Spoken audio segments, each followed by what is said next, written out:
All right, the House Oversight Committee will come to order. Would the clerk please take attendance? Chair Hall. Here. Representatives Riley. Here. Weber. Here. S. Johnson. Here. LeFave. Here. Schroeder.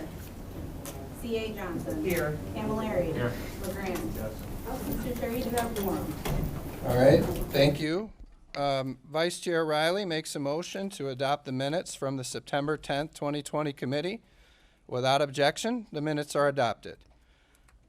Vice Chair Riley makes a motion to adopt the minutes from the November 7th, 2020 committee. Without objection, the minutes are adopted.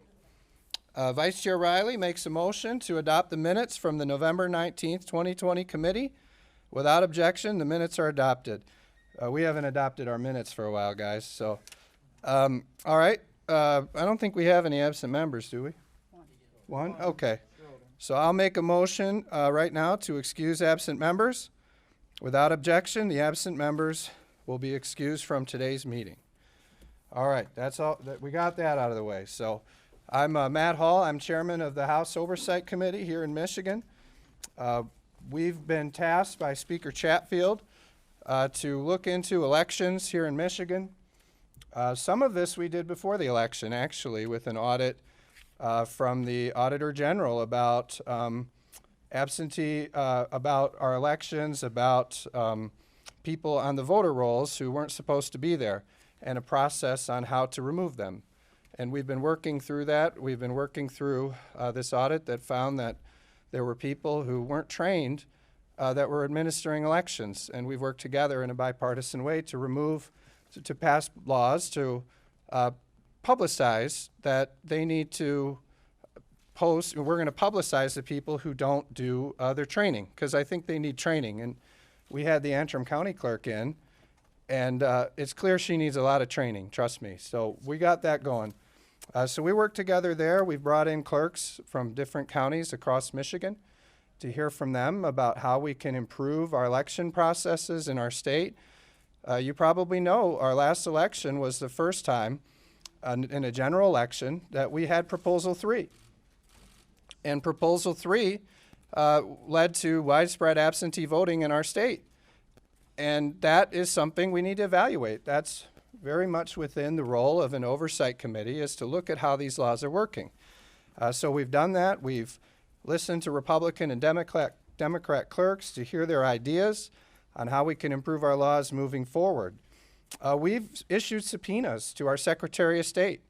You probably know that millions and millions of these mailings went out to people, unsolicited absentee ballot applications. And I've got calls and emails from people who say that this person died.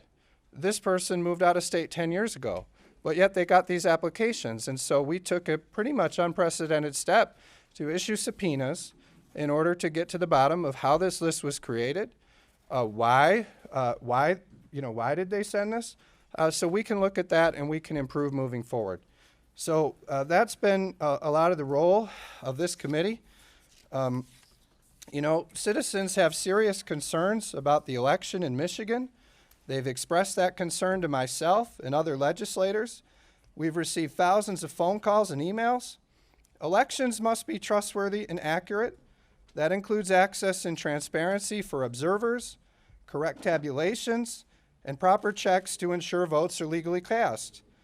Citizens become frustrated and demand answers when a large number of precinct tabulations don't reconcile, or when election observers for one party feel they were treated unfairly, or when an independent audit is not performed.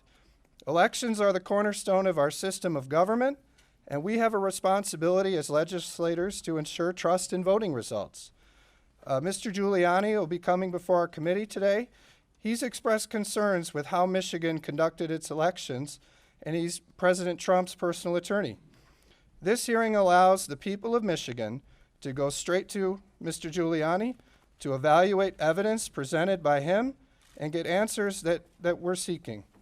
We'll also be able to talk to people who have firsthand experience with alleged voter fraud in our state, and we want to hear their stories. We want people to listen to those and an opportunity to ask questions and to learn more about those things. And then ultimately we can make a decision about whether it's true fraud or not. But we have to have these discussions. When certifying the election results, Michigan's Board of Canvassers is made up of 2 Democrats and 2 Republicans. They unanimously asked this legislature to look into issues that have arisen from this election and to hear public testimony. The Board of Canvassers, in a bipartisan vote earlier, requested the Secretary of State demand processes are better followed in Detroit. We are fulfilling the board's request by holding this hearing, and we will request the Secretary of State improve election processes when problems are found. So I hope today's hearing will be constructive as we examine our state's election system and work to reestablish trust. I feel strongly that our democracy depends on discussions like the one we're about to have today. With that, I'd like to welcome up Mr. Giuliani and Jenna Ellis, the attorneys for President Trump. Yeah, wherever, that's right, there's one there, and I think there's wherever you want to sit. There's Mr. 2 Chairman, mics. Mr. Chairman, Mr. Chairman, Mr. Yes. Chairman. Yes, thank you, Mr. Chairman. Hold on, do you have a point of order? Yes, I do, Mr. What's your Chairman. point of order? I would like to ask Mr. Giuliani to please stand and You're raise out- your no, right that is hand not a point of to order, please Dan. be sworn before Not a this point of committee. order.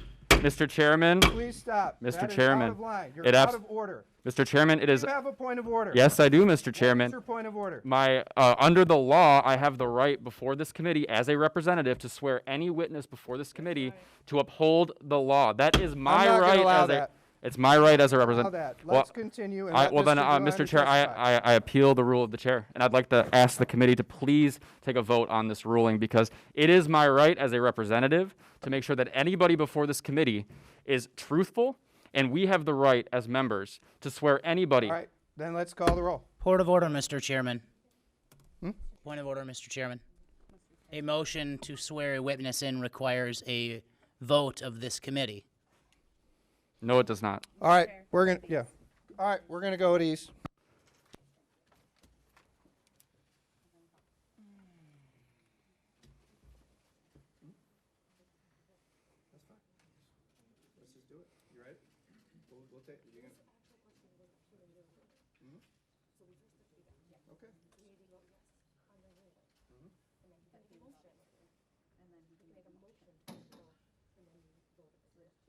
Okay, and can I speak to it? In what order?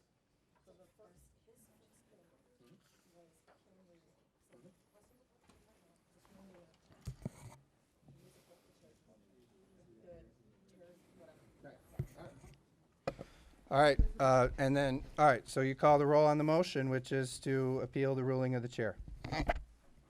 On the motion to appeal the ruling of the chair, Chair Hall, No. Representatives Riley. No. Weber. No. S. Johnson. No. LeBave. No. Schroeder. C.A. Johnson. Yes. Camilleri. Yes. LeGrand. Yes. Mr. Chair, you have 3 yeas, 5 nays, no pass. With that, the ruling of the chair stands. All right, so with that, Mr. Giuliani, please proceed with your testimony. And Jenna Ellis as well, we want to hear you, and then we'll call up witnesses after that. Thank you. You gotta push the red button. Mr. Chairman and members of the committee, it's my understanding that I'm here in my capacity as an attorney, not as a witness. If you want to question me as a witness, that's a different matter. But also, I'm the attorney for the president. Ethically, I don't know what that would mean if you turned me into a witness. Yeah, you're here to testify. No one's under oath. This is Well, I like mean, if any committee hearing, sir, where we're just taking testimony from members of the public to talk about what happened here in the election. Just my understanding from appearing before Congress many times is, when I appear in the role as a lawyer, I'm not under oath. When I appear as a witness, I am under oath. Yeah, and sir, When I appear as the attorney for someone, and it's a case involving them, it would be unethical for me to be a witness. But yeah, and sir, here in Michigan, we don't administer oaths to people who testify. It's almost unprecedented in this All right. legislature. Well, thank you. It is our right, to be clear, though, to do so. Out of order. Well, I'm sorry. I'm going to be very brief because I have a number of witnesses, and the whole purpose of asking for this hearing is because for 4 weeks, 5 weeks, 6 weeks, all we've heard is that there are unsubstantiated allegations of fraud. What began as unfounded allegations of fraud, then it became unsubstantiated allegations of fraud, then it became allegations of fraud but not big enough to overturn an election, and then it became allegations of fraud that really couldn't be completely investigated between now and the election, but are going to require substantial investigation after the inauguration. So it's changed a great deal, but in that period of time, no one's bothered to look at the evidence. No one's bothered to listen to the witnesses. I'm not a witness. I didn't witness any of this. Everything I'm presenting to you, I'm presenting you as a lawyer. These are the words of other people. And in your case, in the state of Michigan, people who are citizens of your state, who observed fraud. And I must say, observed fraud on what I would consider, I would also consider myself an expert on prosecuting fraud. I would consider a massive amount of evidence. What I'm holding in my hand are affidavits. These are sworn under oath. They have the power of evidence because they're sworn under oath. These are the things on which you bring indictments. And they allege massive cheating, particularly on the part of the Democrat Party of Detroit, to the extent of easily 500,000, 600,000, 700,000 illegal votes, calculated many different ways. The second part of the case is an analysis of the voting machine that you used in much of the state, I believe much of the state, not all, Dominion, which broke down in Antrim County. That alerted people to take a look at it, and lo and behold, it became a tremendous surprise to the people of America. Did you want this closer? I'm sorry. It was a very big surprise to me that our votes are sent out of the United States. It's also a big surprise to me that our votes are counted by a foreign company. And it's even a bigger surprise to me that if you do the slightest bit of due diligence, you will find out that this company has been in trouble many, many times, was just disqualified in the state of Texas, under another name was thrown out of Chicago. In its infancy, had ties with Hugo Chavez, Venezuela, conducted fraudulent elections in 2 South American countries, and have been disqualified in several other countries and states. It appears as if whoever your elections officials are selected this without the slightest bit of even Googling the company, where if you did, you would find out that it's considered to be the most insecure voting machine available to us, and has resulted in enormously terrible problems. I'd like to put into the record a letter written by my congresswoman many years ago, Carolyn Maloney, who pointed out all of the problems with this company, Dominion. I'd also put in the record letters from Elizabeth Warren and somebody else that I can't remember right now, but another United States senator. I have no idea what you were doing with this company, and one of the things I would suggest is you take a good look at just how you came about taking on a company that has this terrible record. We've had occasion to examine now the machine that faltered. We have preliminary data on how it can be invaded. We would need to examine the rest of the machines, and if we did, we could probably tell you to some degree of certainty exactly how many votes were changed, the formula by which they were changed, and if they were directed overseas, because there are some indications that the vote was being sent to Frankfurt, Germany, or to Barcelona, to a company called Seitel. That's a brief overview, but I think I would rather start because this woman, I would just ask the indulgence of the committee. Miss Jacob is a very, very fine woman. She's never testified before. She is exceedingly concerned for many reasons. And if everybody could just be courteous in questioning her, I would really appreciate it. All right, thank you. So I'd like to call Jesse Jacob. All right, Mr. Mayor. And just to be clear, I didn't say this before. The way we're going to run this format, my goal is to be done by 9. That's about 3 hours. We might go a few minutes over since I came in late. That's the goal. We're going to allow each witness to come up, and at that point, we'll allow members of the committee to ask a question. The question has to be germane to the topic. This is about the Michigan elections, okay? I'll allow one question per member, no follow-ups, one question, okay? That's how we're going to do it for each witness. And you know, that's because of the shenanigans. I was going to allow a little leeway, but I'm not now. All right, we're going to do one question per witness. We're going to go through each one. I call them witnesses, but people who are testifying here. And then lastly, at the end, Mr. Giuliani will take those questions. That's how we're going to do it. So I understand Jesse Jacobs is first. Could I have Jenna say a word or two? Yes, of course. Why don't you go ahead? Thank you, Mr. Chairman, and thank you to the committee. And I appreciate your calling this session, Mr. Chairman, and that we have members that are both Democrats and Republicans here. But you're all here in your capacity as legislators, and this is not a political question, this is a legal one. When you have what you will see before you as substantial evidence of fraud and corruption in an election, it's your obligation under the United States Constitution to not allow the corruption to continue.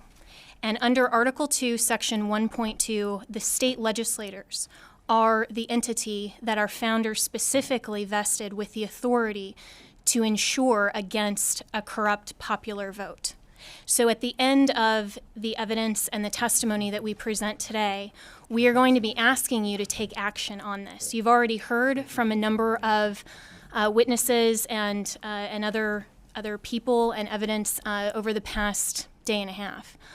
I would ask you all to put aside your party affiliation and look openly and honestly at these witnesses and this evidence, because here we're all Americans. And our founders specifically provided this tool, the state legislature, to be able to combat corruption or foreign influence when that happens in an election. We sit before you today on behalf of the President of the United States, but as he said today in a speech from the White House, it's his sworn duty and obligation to make sure that election integrity and free and fair elections are preserved in this country. And we will be asking you, after taking a look at the testimony presented today, to take that oath that you have made as state legislators very, very seriously. The law is on your side because the U.S. Constitution is on your side. And we would be happy to answer any questions about that at the end of this proceeding, but thank you very much for your time and attention today. Thank you. And there will be questions about that, I assure you.